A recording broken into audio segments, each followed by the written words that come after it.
আসসালামু আলাইকুম।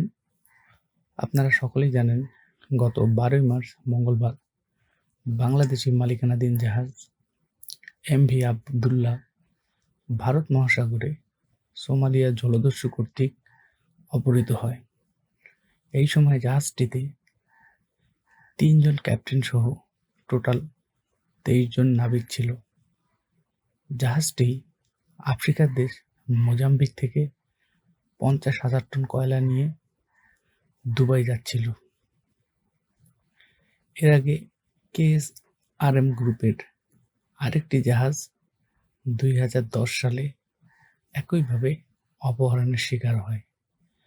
পরবর্তীতে জলদস্যুদের সাথে মধ্যস্থতার মাধ্যমে প্রায় ২৫ কোটি টাকা ব্যয় করে জাহাজটিকে উদ্ধার করা হয়।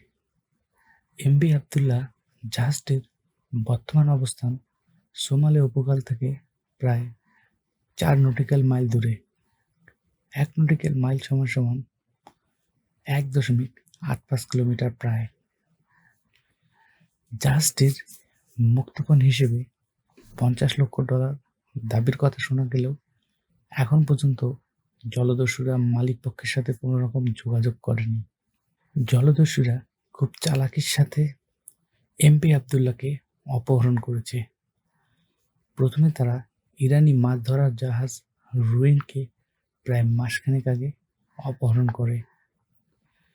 এই পরবর্তীতে রুয়েনকে ব্যবহার করে কিন্তু তারা এমভি আবদুল্লাহকে অপহরণ করে। রুয়েন যখন এমভি আবদুল্লাহর প্রায় কাছাকাছি চলে আসে তখন কিন্তু জাহাজের নাবিকরা একে সাধারণ জাহাজ ভেবে খুব একটা গুরুত্ব দেয় না। পরবর্তীতে কিন্তু এখান থেকেই জলদস্যুরা এমভি আবদুল্লাহকে অপহরণ করে।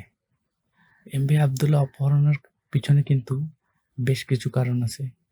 আমরা পরবর্তীতে এগুলো নিয়ে কথা বলবো ইনশাআল্লাহ। এর আগে ২০১১ সালে সোমালিয়ান উপকূলে জলদস্যুদের প্রকোপ সম্পূর্ণ বেড়ে যায়।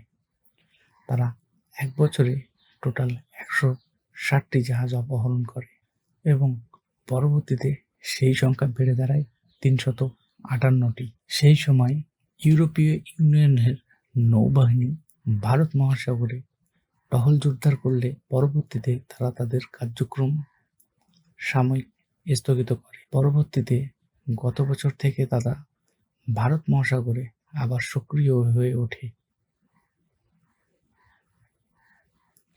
অবাক বিষয় হচ্ছে এমভি আবদুল্লাহকে কিন্তু তারা তাদের নিজস্ব উপকূল থেকে প্রায় ৫০০ নটিক্যাল মাইল দূরে গিয়ে অপহরণ করে, যা ইতিহাসে বিরল বললেই চলে।